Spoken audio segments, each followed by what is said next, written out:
Okay, let's have a little look at this peg lateral case where I'm going to show you two different ways of creating halos.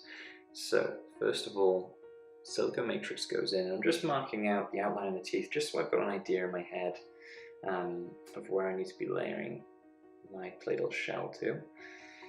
And then this goes in. I'm going to use CO clear occlusal microhybrid, great strength and great translucency, so I'll be able to create some really nice incisal effects on both of these teeth. Here we go, going in at the same time. Everyone loves a challenge. And there we go. Quick little light cure, and we should have two beautiful shells up, ready to go. Now, if you have these little bits just coming off the edge, it's no problem at all. Little blue flexi disc, just to refine the edges, gentle little touches. You know, it just makes it look a little bit better and all of our layering a little bit easier. Okay, here we go. Going in now to building up our interproximals. So, using the ultra thin matrix here, tucking that just underneath the gingiva, very gently. And I'm going to get a really nice contact point here. A2 microhybrid goes in, again, real great strength across this whole shell. And I'll tuck this in with my flat plastic to start off with, and I'm going to come in with the number 3 brush, which is now absolutely fantastic when it comes to smoothing this gently up just towards the cervical of the tooth, and wait until you see the seam that we managed to create. Here it comes. Look at that, that is beautiful. So we do that again now on the mesial, again A2 microhybrid. You can see that contact point that we can achieve with these matrices is just perfect. Don't even need to pre-wedge in pretty much every case. There we go, tucking that in again and just gently smoothing with the number 3 brush. And a quick cure and we should be set. Shells up, interproximals up, we are ready to get going. Fantastic, really nice contact points there. So, to save you watching it all again, I've done the other side. And what we want to do now is build up our dentin layers. Now, how we sculpt and define our dentin layers is literally going to create the whole aesthetic outcome of our final tooth. So here we go, bringing it in, little flat plastic work, number 3 brush, great for tucking any resin around the cervical, kind of gingival margins of the tooth. Just leaving a little incisal space there, just for my creative effects coming later on. I decided that I was actually underplayed the dentin there just mesially, and I didn't want a graying through effect, so I've just gone back, added a little bit more, and again, brushing. Anytime you add a new extra layer of composite, it's always a great idea to get rid of any seams by just doing a little quick bit of brush work. There we go, I'm happy with that. So what I'm going to do now on this tooth is I'm going to come in with a little bit of honey yellow tint. And I'm going to put this on a number 1 brush. Here it comes in subtly, just on screen there. And I'm just going to apply this just to that top third of the tooth, just to create a little bit of warmth and a little bit of interest. And just spraying that down, keeping it purely in that top third. And now, what I'm going to do is create a white halo. So you get halos in all different colors, and on this side, for a little bit of creativity, I'm going to apply the white tint. And I'm doing this just with the number 1 brush, just gently tapping and sliding just across that very incisal edge. Quick little highlight to the dentin mamelons. Why not? And then here we come in, violet tint, and this is what this is going to do is just boost your translucency just a little bit more. And this is all going to start to show through when we do our final polish. And you want to be really gentle with the violet tint. You know, if you can see it, you've already put too much. So it's just a real subtle suggestion. And now my final enamel layer, light incisal microfill. The polish we'll get on this is, you know, it's the best in the market.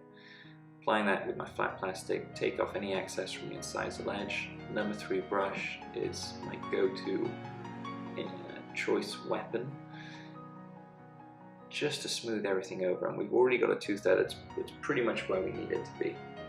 Then we come in on the other side, A2 microhybrid again, and I'm just going to create a very subtly different kind of dentin layering on this side. So Here we go, a little bit too much towards the incisal edge. I want to keep that free, because keeping a free incisal edge is going to make it really easy for me to create nice kind of effects. And just to find the mamelons, we'll go with a slightly different formation here. Fantastic, that's coming along just nicely. Brilliant. Gentle refinements there with the number 12 blade scalpel. Really good if you want to do just really accurate touch-ups and really create those little Dentin fingers. 12 blade scalpel is fantastic for that. So on this side, I'm now going to use A3 Opaca, and this is going to give me more of an amber halo. And this is probably my go-to choice 80–90% of the time. Let's call it 86% of the time. Here we go, we've applied that on. I'm just doing a little dab at a time, cure, a little dab more. And then we go final light incisal microfill layer again. And it's always good to put on a little bit too much, you know, if you kind of initially overbuild, you can really pack it in, pat it on. Anything excess, we can take that off the incisal edge, but we know we're not going to be deficient in any area. All about that 3D volume control from stage 1 right until the end.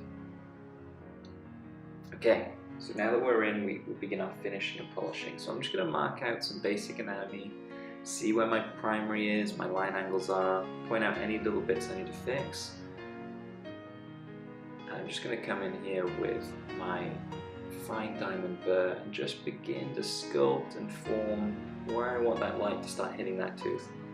Coarse disc is great just to flatten any planes you need to flatten and just create, you know, the right kind of length, basic primary anatomy. Here we go, medium flexi disc, fantastic for inverting to really get those line angles exactly where you want them to be. And it's got a nice little bit of flex to it too.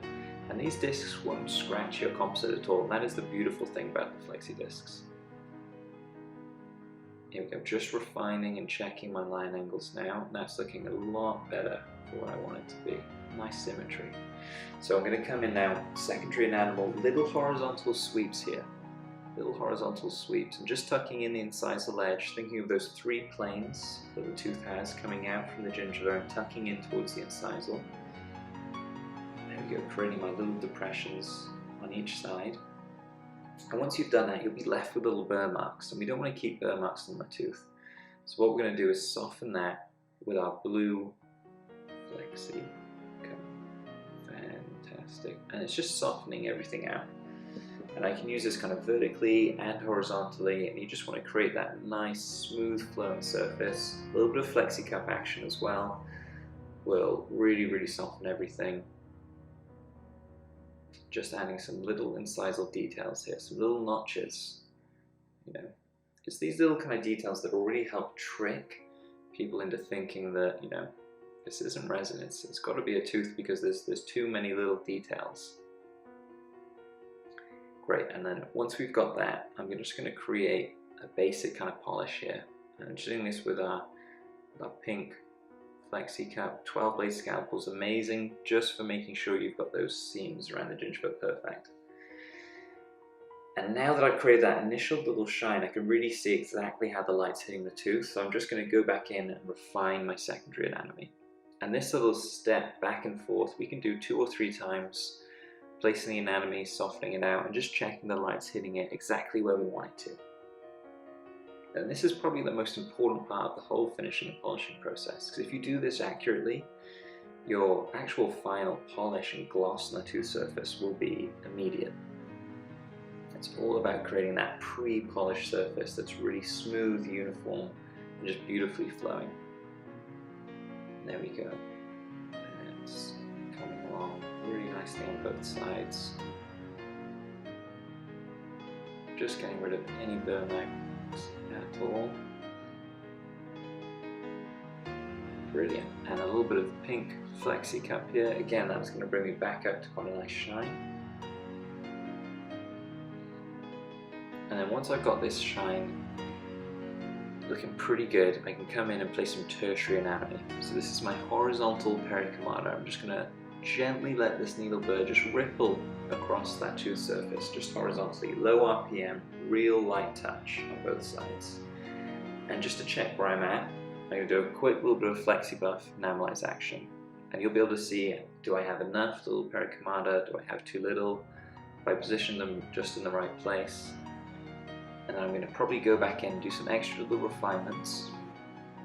Looks like I was a little bit too sparing there, so I'm going to add a few more.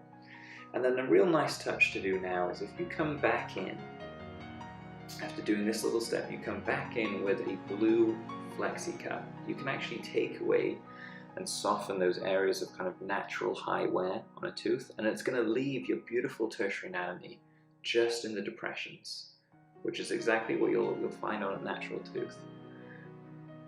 And then once you've got that exactly where you need it to be, final little bit of FlexiBuff, and just wait and see how this polishes up. This will be fantastic, and that is a microfill in all its glory. There we go. That was our little white halo with a little bit of extra violet tint. And here we have our amber halo. Beautiful. You can really see how that light is hitting that surface of the tooth. That's exactly what we want. And that is the re-enamel system really at its best, I think. Thank you.